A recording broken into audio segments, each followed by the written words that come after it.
은혜 받으실 하나님의 말씀은 히브리서 4장 1절로 11절입니다. 그러므로 우리는 두려워할지니 그의 안식에 들어갈 약속이 남아있을지라도 너희 중에는 혹 이르지 못할 자가 있을까 함이라. 그들과 같이 우리도 복음 전함을 받은 자이나 들은 바 그 말씀이 그들에게 유익하지 못한 것은 듣는 자가 믿음과 결부시키지 아니함이라. 이미 믿는 우리들은 저 안식에 들어가는도다. 그가 말씀하신 바와 같으니 내가 노하여 맹세한 바와 같이 그들이 내 안식에 들어오지 못하리라 하셨다 하였으나 세상을 창조할 때부터 그 일이 이루어졌느니라. 제7일에 관하여는 어딘가에 이렇게 일렀으되 하나님은 제7일에 그의 모든 일을 쉬셨다 하였으며 또 다시 거기에 그들이 내 안식에 들어오지 못하리라 하였으니 그러면 거기에 들어갈 자들이 남아있거니와 복음 전함을 먼저 받은 자들은 순종하지 아니함으로 말미암아 들어가지 못하였으므로 오랜 후에 다윗의 글에 다시 어느 날을 정하여 오늘이라고 미리 이같이 일렀으되 오늘 너희가 그의 음성을 듣거든 너희 마음을 완고하게 하지 말라 하였나니 만일 여호수아가 그들에게 안식을 주었더라면 그 후에 다른 날을 말씀하지 아니하셨으리라. 그런즉 안식할 때가 하나님의 백성에게 남아있도다. 이미 그의 안식에 들어간 자는 하나님이 자기 일을 쉬심과 같이 그도 자기의 일을 쉬느니라. 그러므로 우리가 저 안식에 들어가기를 힘쓸지니 이는 누구든지 저 순종하지 아니하는 본에 빠지지 않게 하려 함이라. 아멘.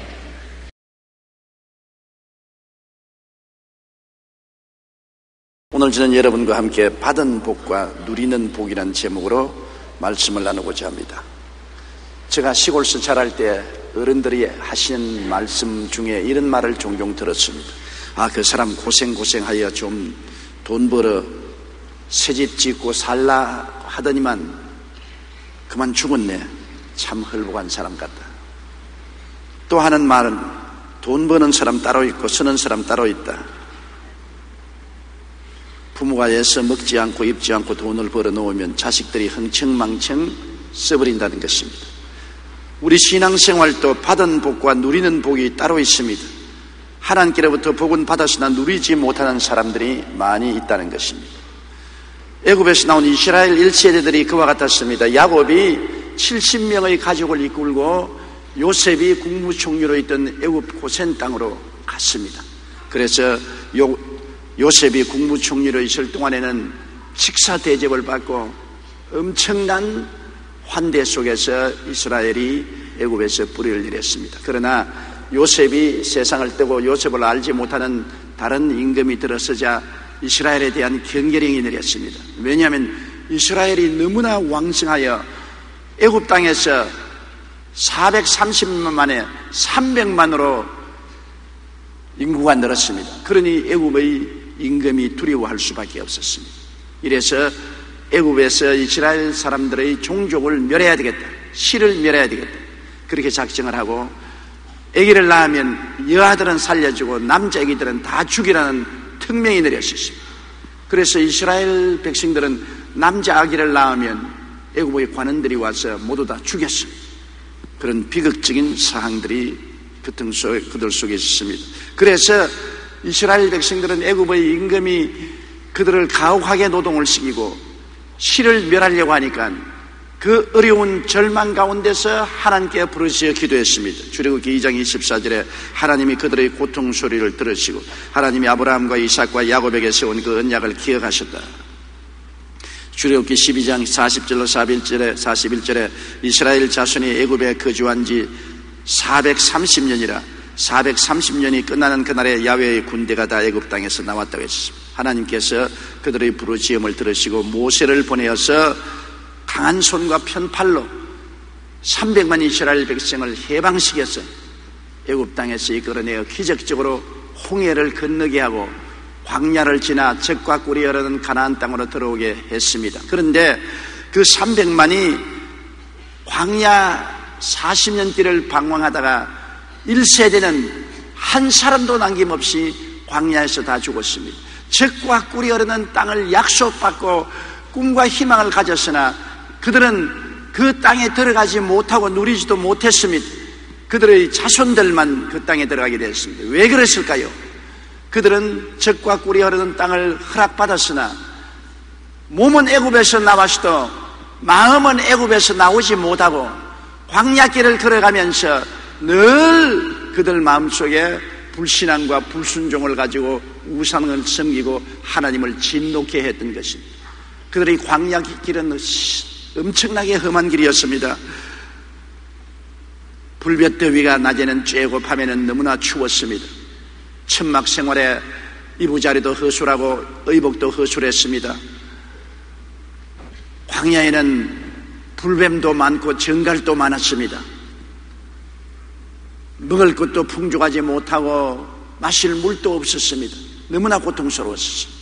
성경은 신명기 8장 15절로 16절에 너를 인도하여 그 광대하고 위험한 광야 곧 불뱀과 전갈이 있고 물이 없는 간조한 땅을 지나게 하였으며 또 너를 위하여 단단한 반석에서 물을 내셨으며 내 조상도 알지 못하는 만나를 광야에서 내게 먹이신다니 이는 다 너를 낮추시며 너를 시험하사 마침내 내게 복을 주려 하십니다. 그들은 하나님이 그들을 겸비하게 낮추어서 주님을 믿고 의지하게 하고 순종하냐 순종하지 않냐 시험하려고 하셨습니다. 그들이 겸비하게 낮아져서 하나님을 의지하고 하나님을 순종하는 시험에 합격하면 젖과 꿀이 흐르는 땅에 들어갈 수 있습니다. 그러나 내내 광야에서 그들은 겸손하지 않았습니다. 늘 하나님을 시험하고 믿지 않았습니다. 불순종하고 원망하고 불평하고 애굽에서 가져온 신들을 섬기고 사신에 절했습니다. 그 결과로 그들은 다 광야에서 소멸되어 버리고 말았습니다. 젖과 꿀이 흐르는 땅을 허락받았으나 누리지 못하고 광야에서 죽었습니다.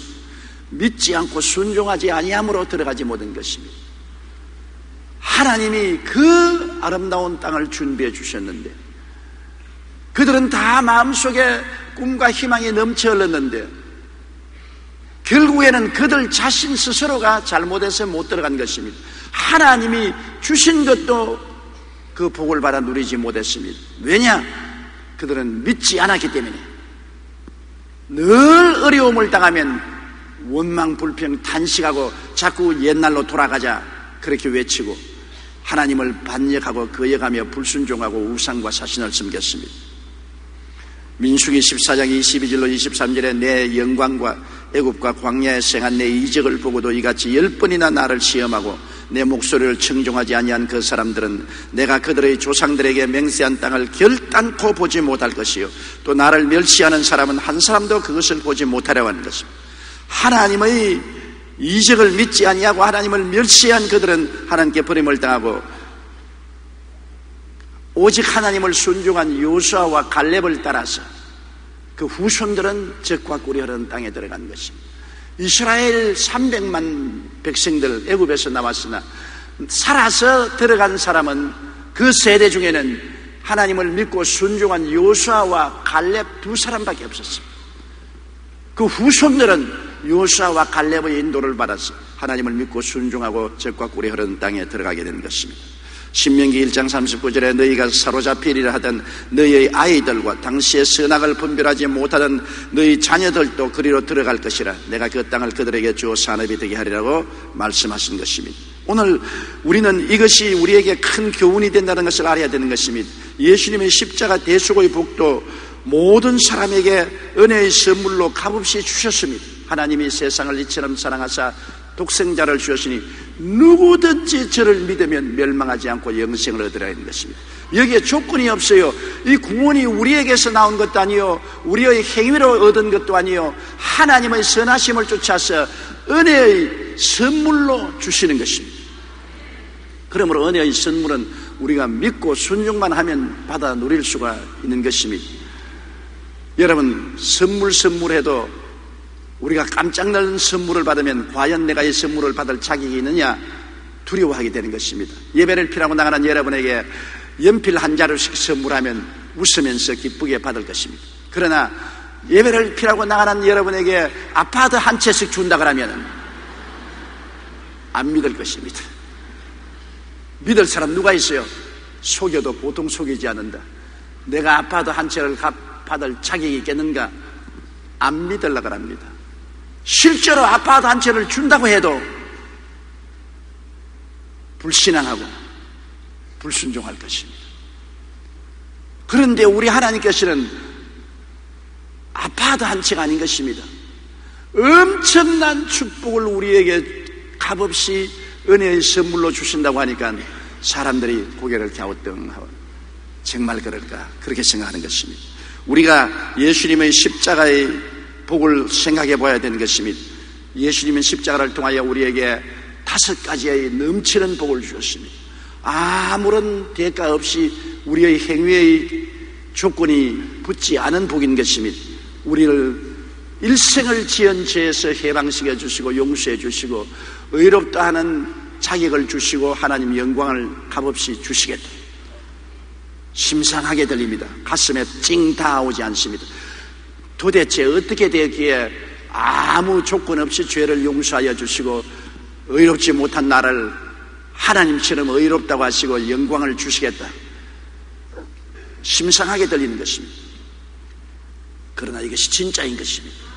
십자가를 통하여 하나님이 은혜의 선물로 주신 것입니다. 그리고 우리가 세상과 마귀를 따라 살았는데 우리에게 느닷없이 예수님을 통해서 거룩하다고 말씀하시고 성령을 선물로 주시겠다고 하는 것입니다.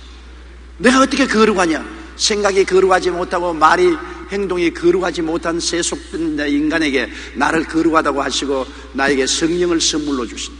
거룩한 사람만이 받을 수 있는 성령을 선물로 주신다. 그 정말일까? 그 있을 수가 있는가? 그리고 조건 없이 병든 사람을 고쳐주시고 건강하게 해주시겠다.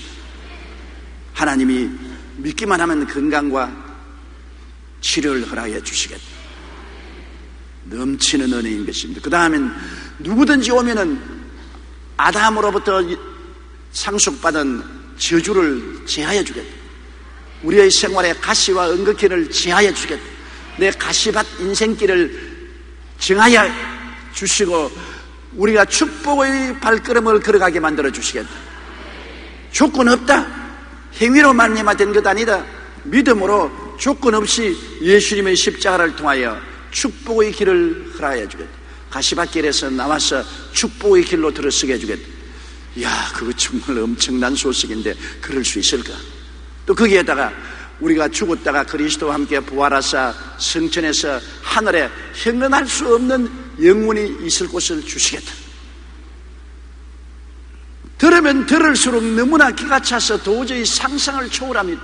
어찌 이런 일이 있을까? 이 세상에 공짜가 어디 있느냐? 모두 다 대가를 지불해야만 얻을 수 있는데 이런 공짜를 하나님이 주시겠다고 하니까 의안이 벙벙하고 정신이 나간 사람처럼 되는 것입니다. 그러나 우리 주님을 통해서 하나님이 주신 은혜가 넘쳐서 진실로 젖과 꿀이 흐르는 축복을 주신 것입니다. 용서와 의와 영광도 주시고 거룩함과 성령 충만도 주시고 치료와 건강도 주시고 아브라함의 복과 형통도 주시고 부활 영생 하늘에 영원히 있을 곳을 하나님이 값없이 주신다. 그래서 그리스도의 십자가를 통해서 우리는 어떠한 사람이 되느냐? 영혼이 잘되고 범사에 잘되며 강건하고 생명을 얻되 풍성히 얻는 사람이 된다. 정신이 멍멍합니다.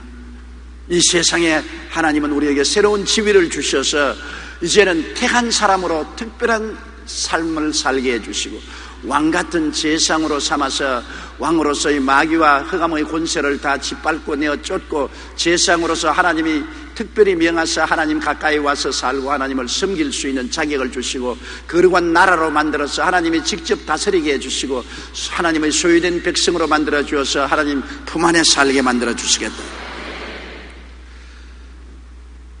이와 같은 하나님의 축복은 완전히 은혜의 선물로 우리에게 값없이 주님께 주시겠다고 약속하신 것입니다. 이 복은 모든 믿는 자들에게 값없이 은혜의 선물로 주님이 주신 것입니다. 에베소 2장 8절에 너희는 그 은혜에 의하여 믿음으로 말미암아 구원을 받았나니 이것이 너희에게서 난 것이 아니요 하나님의 선물이요 우리에게서 난 것이 아닙니다. 우리가 뭐 인물이 잘나서, 가문이 좋아서, 교육을 많이 받아서, 훌륭한 사람이 되어서 자격이 그렇기 때문에 받은 것이 아닙니다. 우리는 못나고 버림받아야 마땅한 인생들, 죄 덩어리인데도 불구하고 오직 하나님께 나오면 하나님이 값없이 선물로, 은혜로 우리에게 이 모든 것을 주셨은 것입니다. 계속해서 강단에서 이 말씀을 설교하고 있는 것입니다. 이것이 우리 오늘날 신약시대에 젖과 꿀이 흐르는 땅인 것입니다.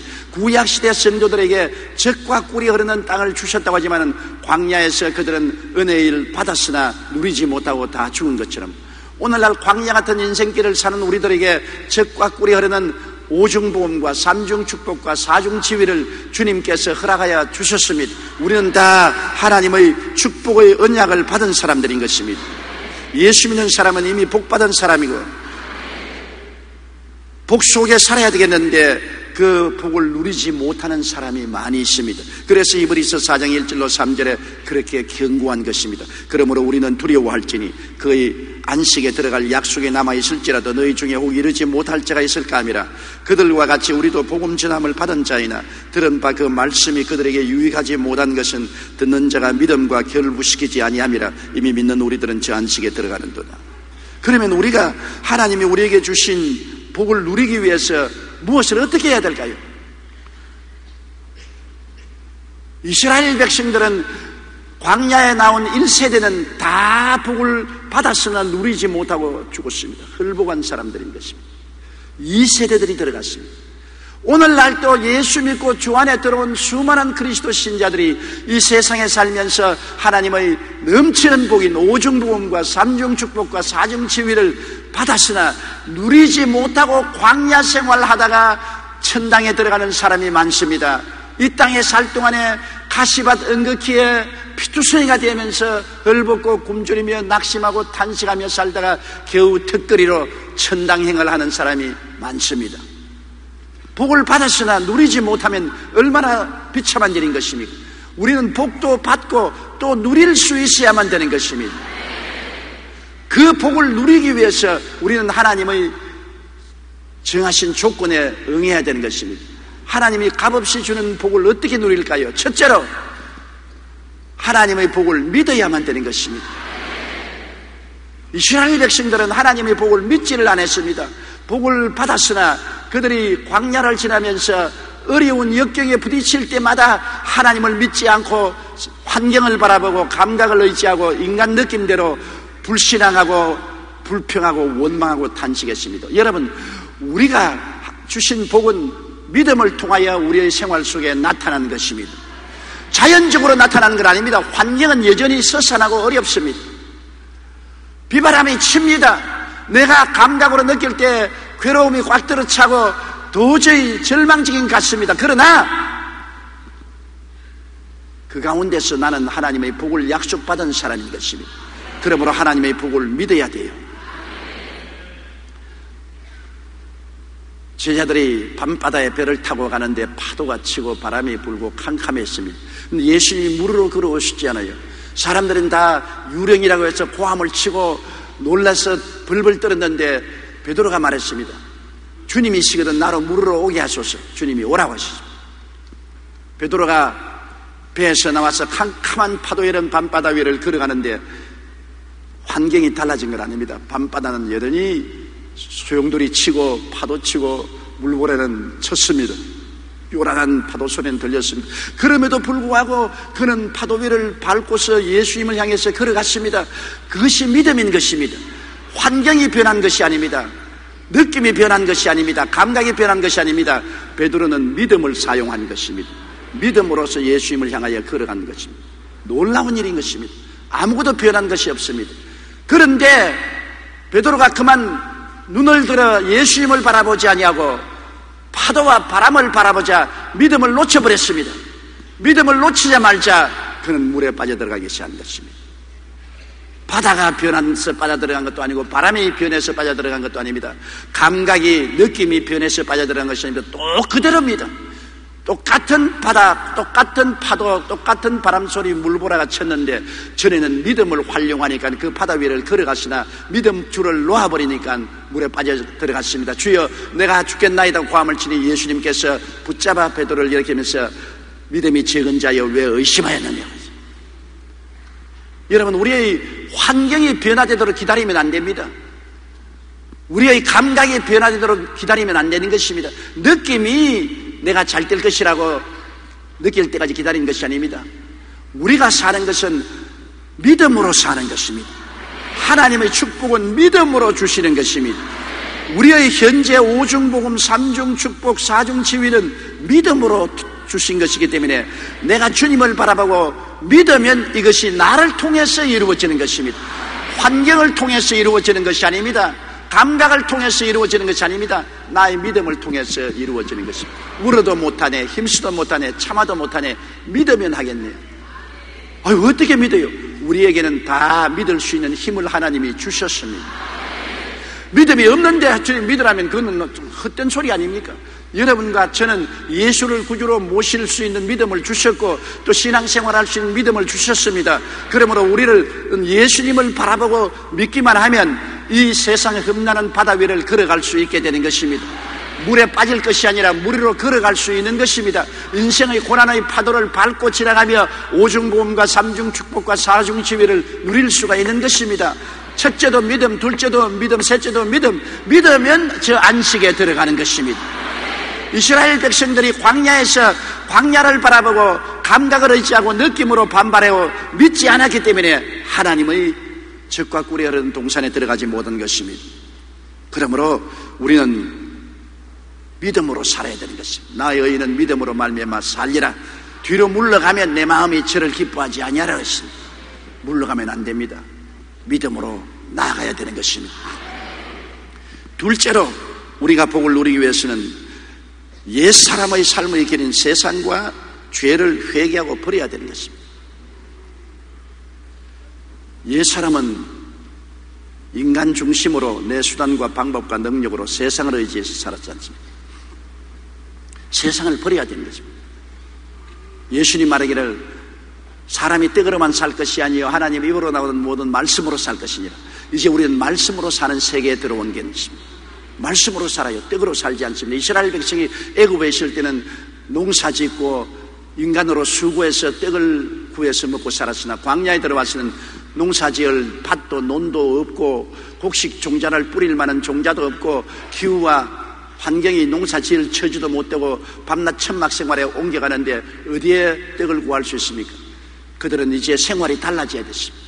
옛날에 세상적으로 살던 생활 방식에서 떠나서 이제는 오직 하나님을 바라보고 기도와 믿음으로 살아야만 되는 것입니다. 하나님을 믿음으로 말씀을 가지고서 이스라엘 백성은 살아야만 했습니다. 말씀을 믿음으로 만나도 먹고 바위에서 물이 터져나오니 물도 마시고 메추라기도 먹고 병도 고침받고 의복도 신발도 떨어지지 않았던 것입니다. 말씀을 따라 살아야 되는 것입니다. 오늘날 우리들도 이제는 말씀을 따라서 살고 세속과 마귀를 쫓아 사는 옛사람을 회개하고 버려야 되는 것입니다. 이스라엘 백성의 가장 큰 문제는 몸은 애굽에서 나왔는데 마음은 나오지를 못했습니다.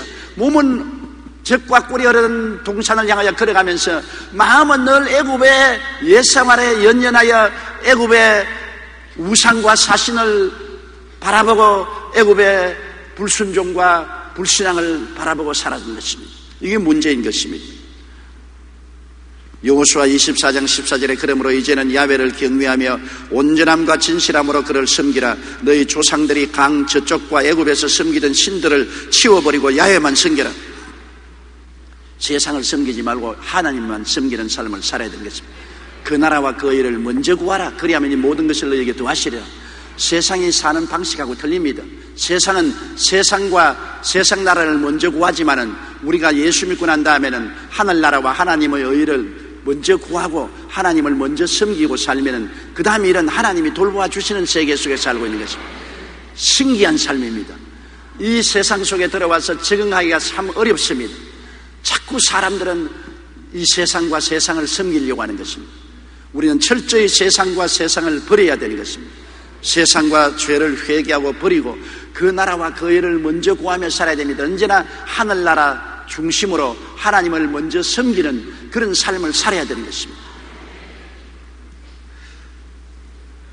그래서 하나님과 우리 사이에 어떠한 장벽도 서지 말아야 되는 것입니다. 우리가 하나님께 가까이 가면 갈수록 마음속에 죄가 드러납니다. 베드로가 예수님을 배에 모시고 물고기 잡으러 들어가서 그물을 던질 때만 하더라도 예수님에 대해서 아무 죄책도 느끼지 않았습니다. 그러나 예수님이 깊은데 그물을 던져 고기를 잡으라 했어요. 깊은데 그물을 던져 고기가 너무 많이 잡혀서 그물이 찢어지니까 하나님이시구나. 그러자 베드로가 제일 먼저 느낀 것이 뭡니까? 죄책입니다. 나는 죄인입니다. 나를 떠나소서. 어두운 데 있을 때는 내 옷이 더러운지 깨끗한지 몰라요. 옷에 온갖 더러운 것이 다 묻어 있어도 알지 못하지만 햇빛이 비쳐서 들어오면 얼마나 옷이 더러운 것을 알게 되면 부끄러워서 그 옷을 입고 밖에 나가지를 못합니다. 우리가 하나님께 가까이 나가면 나갈수록 우리의 죄성이 드러납니다. 하나님이 우리 속에 오면 올수록 나는 죄인이라는 것을 느끼게 되고 주님 앞에 엎드리게 되는 것입니다. 도널드 휘트니가 쓴 당신의 영적 건강을 진단하라는 책에 보면 죄에 대해 조나단 에드워드가 한 고백이 나와 있습니다. 1725년 당시 23세였던 조나단 에드워드는 교회의 목사였던 할아버지를 돕기 위해 떠나면서 이렇게 고백했습니다. 요즘 나는 과거 내가 회심하기 전의 그 어느 때보다 내 자신의 사악함과 마음의 악함을 뼈저리게 느끼고 있다. 내 마음속에 있는 나의 사악함을 볼 때 그것은 마치 지옥보다 더 깊은 나락처럼 보인다. 이에 대해 이 책의 저자인 휘트니는 우리가 죄에 대하여 더욱더 예민해진다는 것은 성장의 표시로 우리가 몇 년 전보다 훨씬 더 영적인 발전을 이루었다는 증거라고 말하고 있는 것입니다. 처음 예수 믿고 나올 때 내가 무슨 죄가 있냐? 왜 내가 회개해야 되느냐? 그렇게 말하는 사람도 교회에 나와서 은혜 받고 성령이 가까이 오면 얼마나 죄가 많고 사악한 것을 느끼게 되고 통회하고 잡아오게 되는 것입니다. 하나님 은혜 받기 전에는 너나 나나 똑같이 내가 무슨 죄가 있냐? 그렇게 보통 말합니다. 그러나 하나님 은혜가 오면은 제일 먼저 드러나는 것이 죄가 드러나는 것입니다. 하나님, 나는 죄인입니다. 죽을 죄를 지었습니다. 이 추악한 죄인을 주님께서 불쌍히 보아주시옵소서. 은혜가 오면 올수록 죄성이 드러나는 것입니다. 은혜를 받기 전에는 금방 지고 당당하게 행동했지만은 은혜를 받을수록 죄가 많다는 것을 깨닫고 깨어지고 회개하고 하나님 앞에 엎드리게 되는 것입니다. 19세기의 성경학자 토마스 버나드는 죄의식이란 하나님을 가까이 하는 것에 정비례한다고 말한 것입니다. 참된 성도는 하나님을 더 많이 사랑하면 할수록 죄에 대해 더 많이 애통하게 된다고 말했습니다. 이스라엘 출애굽 1세들은 애굽에서 몸은 나왔으나 마음은 나오지 못해 결국 받은 복을 누리지 못했습니다. 우리가 하나님께 주신 복을 누리기 위해서는 진정으로 마음 가운데 세상과 죄를 회개하고 버려야만 되는 것입니다. 하나님을 가까이 모셔야만 되는 것입니다. 셋째로는 우리가 철저히 하나님을 섬기는 삶을 살아야 되는 것입니다. 여러분, 우리는 누구를 섬기든지 섬기도록 지어받았어요. 아담과 하와는 에덴에서 지음받았을 때 하나님을 섬기라고 지음을 받았습니다. 사람은 그릇이라고 말하고 너희는 성전이라고 말하는데 그릇은 자체의 목적이 있지 않습니다. 그릇은 무엇을 담아놓기 위한 그릇인 것입니다. 그릇에 밥을 담아놓을 수도 있고 배설물을 담아놓을 수도 있는 것입니다. 성전에 하나님 성령이 거하실 수도 있고 귀신이 와 있을 수도 있는 것입니다. 스스로 그릇은 존재할 목적이 없습니다. 담아놓기 위해서 있는 것이고 성전도 그 속에 섬기는 신이 와 있는 것이 성전이지 그냥 그대로 자체적 성전은 목적이 없는 것입니다. 사람은 그릇이요 성전인 것입니다. 우리 속에 하나님이 담겨 있든지 마귀가 담겨 있든지 우리 속에 성령께서 임하여 있든지 귀신이 임하여 있든지 둘 중에 하나인 것입니다. 스스로 존재하는 자는 없습니다. 아담과 하와가 하나님을 섬길 때는 에덴에 있었으나 하나님을 버리고 나왔을 때는 마귀를 섬기게 되는 것입니다. 에덴에 있을 때는 하나님이 그들 속에 있었으나 나올 때는 마귀가 그들 속에 있었습니다. 에덴에 있을 때는 하나님의 성전이었으나 나왔을 때는 마귀의 거하는 전이 되고 마는 것입니다. 하나님과 우상을 겸하여 섬길 수가 없습니다. 이스라엘 백성은 애굽에서 나와서 광야를 지나는 동안에 하나님을 섬기면서 따라가야 되겠는데, 하나님을 따라가면서 그들의 마음에는 애굽의 우상과 사신을 그대로 가지고 행동했습니다. 절대로 비빔밥 신앙은 안 됩니다. 하나님은 하나님, 사신이면 사신입니다. 하나님이 제일 의미 명하신 것은 내 앞에 다른 신을 두지 말라, 우상에 절하지 말라는 것입니다. 우상과 사신은 하나님이 절대로 미워하십니다. 우상과 사신을 하나님이 절대로 안 줍니다. 제가 일본에 가서 전도하면서 크게 어려움을 겪은 것은 일본 사람들이 너무나 우상과 사신을 섬긴다는 것입니다. 일본에 심히 우상과 사신이 600만 개나 있습니다. 어느 곳에 가나 우상과 사신 천지입니다. 그러기 때문에 하나님은 우상과 사신에 몸서리치는 것입니다. 그래도 우리나라는 우상과 사신이 일본만치 많지는 않습니다. 우상과 사신의 나라는 하나님이 축복할 수가 없는 것입니다. 이스라엘 백성이 애굽에서 몸은 남았어도 마음은 역시 애굽의 우상과 사신을 갖고 남았기 때문에 하나님이 이스라엘 백성들을 축복할 수가 없었던 것입니다. 출애굽기 20장 5절 6절에 나 내 하나님 야훼는 질투하는 하나님인즉 나를 미워하는 자의 죄를 갚되 아버지로부터 아들에게 3,4대까지 이르게 하거니와 나를 사랑하고 내 계명을 지키는 자에게는 1,000대까지 은혜를 베푼다. 하나님은 질투가 심하셔요. 하나님은 절대로 하나님 이외에 다른 신을 용납하지 않아요. 하나님 이외에 다른 우상에 절하는 사람과 하나님은 동행하지 않아요. 아무리 하나님이 축복을 주셨다고 할지라도 축복을 누리지 못하는 것은 우상과 사신을 깡그리 버려야만 누릴 수 있는 것입니다. 우리와 하나님 사이에 어느 누구도 들어오면 안 됩니다. 옛날에 중앙대학교를 창설한 이명신 여사의 어머니 이야기를 들으면 참 재미있습니다. 그 어머니가 예수를 믿고 난 다음에 세례받기 위해서 문답 훈련을 시키는데 목사님이 예수님이 누구 죄를 위해서 돌아가셨습니까? 그거들랑 내 죄를 위해서 돌아갔습니다. 그렇게 대답을 해야 세례받을 수 있습니다. 할머니 알겠어요? 목사님이 그러니까 알았습니다. 그래 이제 노회에서 나와서 세례 문답을 하는데 할머니 예수님이 누구 죄를 위해서 죽었습니까? 우리 목사님 죄를 위해서 죽었습니다. 자기의 죄를 위해서 죽은 것을 모르고 목사님이 가르치는 대로 내 죄를 지키는 목사님 죄로만 죽은 줄 알고 그렇게 대답했다는 우스운 이야기가 있습니다. 그리고 아이고 할머니 예수님을 진실이 잘 믿어야 영생 복락을 얻지요. 그러니까 아이고 나는 이제 다 늙었으니까 죽어도 괜찮고 우리 딸이나 잘 되게 하려고 예수 믿습니다. 그렇게 대답했다는 것입니다. 하나님을 철저히 섬겨야지 여러분, 자기를 섬겨서는 안 되는 것입니다. 나는 복받기 위해서 내 잘되기 위해서 예수 믿겠다. 이것은 철을 안 든 어린아이의 소리와 같은 것입니다. 하나님을 섬기면 하나님 속에서 복이 나오지, 내가 하나님을 이용하려고 나오면 그건 잘못된 동기로 나오기 때문에 안 되는 것이지요. 철없이 예수를 믿는 사람들은 내가 잘되기 위해서, 내가 복받기 위해서, 내가 건강 얻기 위해서 하나님 믿는다고 하는데 이것은 잘못된 동기로 나왔기 때문에 변화를 받아야만 되는 것입니다. 모든 나를 우상으로 삼았으면 안 됩니다. 어떠한 것도 하나님과 내 사이에 있을 수 없으면 내 자신조차도, 내 소원과 욕심도 하나님과 나 사이에 들어와서는 안 됩니다. 오직 하나님만 나의 중심에 들어와야만 되는 것입니다. 철저히 하나님을 섬기는 삶을 살아야 되는 것입니다. 넷째로 새로운 피조물이 된 삶을 깨닫고 그것을 믿고 순종해야 되는 것입니다.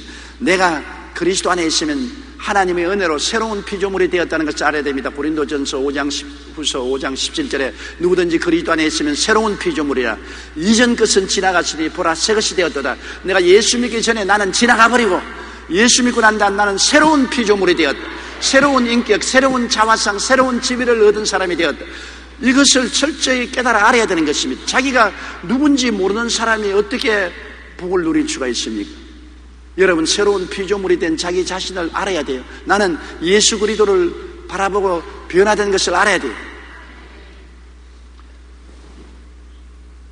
어떤 사람이 길거리에 있는 가시 능쿨에 가서 가시에게 물었습니다. 너 장미꽃 능쿨이 되고 싶느냐? 아이고, 내가 어떻게 감히 그런 꿈을 꿀 수 있습니까? 나는 그냥 들에 있는 가시 능쿨이에요. 장미꽃은 꿈꿀 수도 없습니다. 내가 너를 장미꽃 능쿨로 만들어주마. 그래서 그 가시 능쿨을 캤습니다. 캐서 그 사람의 정원에 갖다 심어놓고 난 다음 가위를 와가지고 찰싹 잘라서 장미꽃을 줄기를 접붙여 놓았습니다. 그래서 그 보통 가시 능쿨이 생각하기를 나를 잘라서 장미꽃 줄기를 내게 접붙여 놓았다고 내게 무슨 변화가 일어날까? 그런데 봄이 오니까 물기가 자기를 통해서 장미꽃 능쿨에 올라가니까 아름다운 장미꽃이 활짝 피었습니다. 아주 너무나 아름다웠어요. 그래서 가시 등굴이 놀랐습니다. 내가 어떻게 장미꽃을 피우느냐? 이거 도대체 어떻게 된 일이냐? 그러니까 주인이 와서 너는 이제 가시 등굴이 아니다. 너에게 접붙인 분은 장미꽃이다. 너는 가시 능쿨이었지만 너를 살뚝 잘라내고 너에게 장미꽃 줄기를 접붙였기 때문에 이제 너에게 피는 것은 장미꽃이 핀다. 너는 달라졌다. 너는 이제 장미꽃 줄기가 된 것이다. 여러분, 우리는 가시 등굴입니다. 가시 등굴 같은 우리를 택하여서 주님, 예수님이 와서 우리에게 접붙임이 되신 것입니다. 주님이 우리에게 접붙임이 되셨습니다. 우리가 예수를 구주로 모셔드리면 주님이 우리 속에 들어와서 주님이 내 안에, 내가 주님 안에 있어 주님이 내게 접붙임이 되어서 이제 가시 능쿨 옛 인생이 아니고 주님이 접붙여서 주님으로 열매 맺게 된 것입니다. 우리 주님으로 말미암아 의로운 나무가 되고 우리는 거룩한 나무가 되고 치료받은 건강한 나무가 되고 축복받은 나무가 되고 영생복락 천국을 얻은 나무가 된 것입니다. 여러분은 변화되었습니다.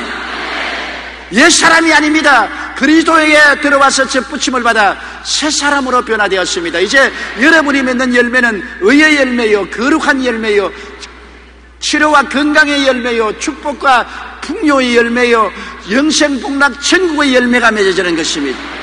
자기가 늘 가시 능쿨이라고 생각하면 안 됩니다. 장미꽃 능쿨이 되었습니다. 내가 어떠한 사람이 된지 알아야 되는 것입니다. 여러분은 옛 사람이 아닙니다. 예수님이 접붙임을 받은 사람인 것입니다. 따라 말씀하세요. 나는 옛 사람이 아니고 예수님을 모셔드림으로 그리스도가 접붙임을 받아 예수 사람이 되었다. 이제는 예수 사람인 것입니다. 그러므로 예수님의 십자가의 보혈을 통해서 용서와 의로운 사람이 되었고 거룩하고 성령 충만한 사람이 되었으며 치료받고 건강한 사람이 되었으며 축복받고 형통한 사람이 되었으며 부활 영생 천국인이 되었습니다. 내가 그런 사람이 되었다는 신분을 알게 되면 그 신분을 강하게 붙잡고 강하게 주장해야 되는 것입니다. 그 신분에 일치하지는 옛사람이 오면은 내가 쫓아버려야 되는 것입니다. 너희 옛사람은 물러가라. 나는 새 사람이 되었으니 나에게 해당되지 않는다. 너희 옛사람은 물러가라. 너희 죄는 물러가라. 세상은 물러가라. 질병은 물러가라. 저주는 물러가라. 지옥은 물러가라. 옛사람이 다가오면 물리칠 줄 알아야 되는 것입니다. 내가 새 사람인 것을 알아야 되죠. 내가 예수님께 붙어서 예수 사람이 되었으니 예수 사람은 영혼이 잘되고 범사에 잘되며 강건하고 생명을 얻되 넘치게 얻는 사람이 예수 사람이 된 것입니다. 아담의 옛사람처럼 3대 재앙을 받아 영도 죄로 죽고 생활은 가시와 응극기가 나고 육체는 병들고 죽어 멸망당하는 그러한 사람이 아닙니다. 옛사람은 죄악의 사람, 죽음의 사람, 저주의 사람, 질병의 사람, 멸망의 사람이지만 우리 예수 그리스도에게 접붙임을 받아 그리스도로 말미암아 용서와 의로움을 받은 영혼이 잘된 사람, 축복을 받아 범사에 잘된 사람, 치료받아 강건한 사람이 된 것입니다. 예수 사람은 이제는 하나님의 특별히 택함을 받은 사람이요, 왕이요, 제사장이 된 사람이요, 하나님의 거룩한 나라가 된 사람이요, 하나님의 소유된 백성이 된 사람인 것입니다. 자기의 정체성이 확립되었으니 이 정체성을 확실히 알고 믿고 정체성을 따라 살아야 되는 것입니다. 자기가 누군지를 모르는 사람이 어떻게 성공적인 인생을 삽니까? 여러분 자다 깨어서도 여러분이 누군지 알아야 됩니다. 내 신분은 어떤 사람이고 내 자화상은 어떻고 나는 어떠한 지위를 가지고 있는 사람이라. 이것은 평생에 여러분이 알고 거기에 굳세게 서서 동요하지 말고 결코 마귀와 타협하지 말아야 되는 것입니다. 그래야 하나님의 복을 누릴 수가 있는 것입니다. 도랑에 심겨진 가시나무처럼 자꾸 나는 도랑에 심어진 가시나무입니다. 도랑에 심어진 가시나무입니다. 그러면 안 돼요. 그 가시나무는 이미 정원에 옮겨서 장미나무에 접붙임을 받았습니다. 이제는 도랑에 있는 가시나무가 아니라 장미꽃 정원에 심어진 장미꽃이요. 장미꽃, 아름다운 꽃을 피우는 것이 된 것처럼 여러분의 인생은 활짝 꽃폈습니다. 종교가 아닙니다. 철학이 아닙니다. 여러분 새로운 피조물이 된 것입니다. 하나님이 여러분을 새롭게 만들어 주었으니 그런 것을 마음속에 확실히 깨달아 알고 자기를 바라보는 눈이 달라지고 믿음을 확고히 서서 입술로 그렇게 고백해야 되는 것입니다. 던킨 창업주 로젠버그의 간증을 들어보면 놀랍습니다. 1912년 보스턴의 한 가난한 집에 태어난 소년이 있었습니다. 그는 어려운 집안 형편 때문에 교육도 제대로 받을 수가 없었습니다. 그러나 소년은 비록 내가 가난하고 공부도 못했지만 하나님을 먼저 섬기고 살겠다고 결심했습니다. 그래서 작은 돈을 벌어 꼬박꼬박 11조를 드리고 철저히 주일날 교회에 나가서 하나님을 섬겼습니다. 그러자 하나님께서 그에게 능력을 부어주셔서 10대에 이미 사업가로서의 차질을 보이기 시작했습니다. 여름에는 얼음을 팔고 공장이나 건설 노동자에게 커피와 샌드위치를 팔아서 제법 돈을 모은 후에 30세에는 점심을 배달하는 모빌 런치 서비스라는 회사를 세웠습니다. 이후에 우리에게도 잘 알려진 던킨 도너츠라는 세계적인 회사를 설립했던 것입니다. 바로 이 소년이 던킨 도너츠의 창업주 로젠버그입니다. 현재 던킨 도너츠는 미국에만 해도 1700개의 지점이 있고 세계 100여 개 나라에 지점을 두고 있습니다. 그는 72세를 맞이하는 생일 축하 자리에서 이렇게 말했습니다. 저는 가난하고 못 배웠어요. 초등학교도 못 나온 데다가 그리 좋지 않은 환경에서 자랐습니다. 그러나 하나님께서 늘 제 짐을 맡아 주셨습니다. 제가 성공한 것은 제가 잘나서 된 것이 아닙니다. 제가 하나님을 전적으로 믿고 의지하며 하나님 섬기는 것을 삶을 목표로 삼았더니 하나님께서 이렇게 큰 복을 주셨습니다. 보십시오. 믿고 섬기니까, 믿고 순종하니까 적과 꿀이 흐르는 땅에 들어간 것입니다. 또한 그는 지식이 성공시키는 것이 아니라 삶의 태도가 우리를 성공시킨다고 말했습니다. 믿고 순종하는 태도가 그의 인생을 성공으로 만들어준 것입니다. 가난하고 헐벗고 굶주리고 열악한 환경 가운데서 초등학교도 못 나온 거지만은 그를 성공시킨 것은 지식이 아니고 학벌이 아닙니다. 가문이 아닙니다. 하나님을 믿는 믿음이 그를 순종시킨 것입니다. 왜? 하나님은 십자가를 통해서 우리에게 적과 꿀이 흐르는 동산을 예비해 놓았기 때문에 모두 다 알든지 모르든지 예수 믿으면 이것을 받은 사람들이 된 것입니다. 누리지 못한 사람이 많지만 이 던킨 도너츠를 창설한 이분은 믿고 순종함으로 누렸던 것입니다. 하나님이 주시는 축복은 조건이 없습니다. 세상적인 조건이 없다는 것입니다. 믿음의 조건은 믿어야 되고 하나님을 섬겨야 되고 순종해야 되지만 세상적 조건은 없습니다. 우리가 예수 그리스도 안에서 새로운 피조물이 된 삶을 깨닫고 그것을 믿고 순종하면 하나님께 주신 복을 마음껏 누리며 살아갈 수 있습니다. 그리고 하나님의 아들 나라에 들어왔으면 하늘나라 아들 말을 해야 돼요. 하나님께서 우리를 흑암의 권세에서 건져내서 그 사랑의 아들 나라로 옮기셨다고 말한 것입니다. 우리가 일본으로 가 살면 일본 말을 해야 되고 미국으로 이민을 가면 영어를 해야 돼요. 그 나라의 말을 써야 그 나라에서 살 수 있죠. 일본에 가서 내내 한국말하고는 못 살아요. 미국에 가서 늘 한국말하고 못 살아요. 그 나라 말을 해야 돼요. 우리는 세상 나라에 살다가 하나님 아들 나라로 옮겨졌습니다. 하나님의 아들 나라 깃발을 안 흘릴 거니까 모르고 있지만 실제로 여러분은 세상에서 옮겨서 하나님 아들 나라로 왔기 때문에 이제는 하나님의 아들 나라를 마음속에 모시고 그 나라 말을 해야 되는 것입니다.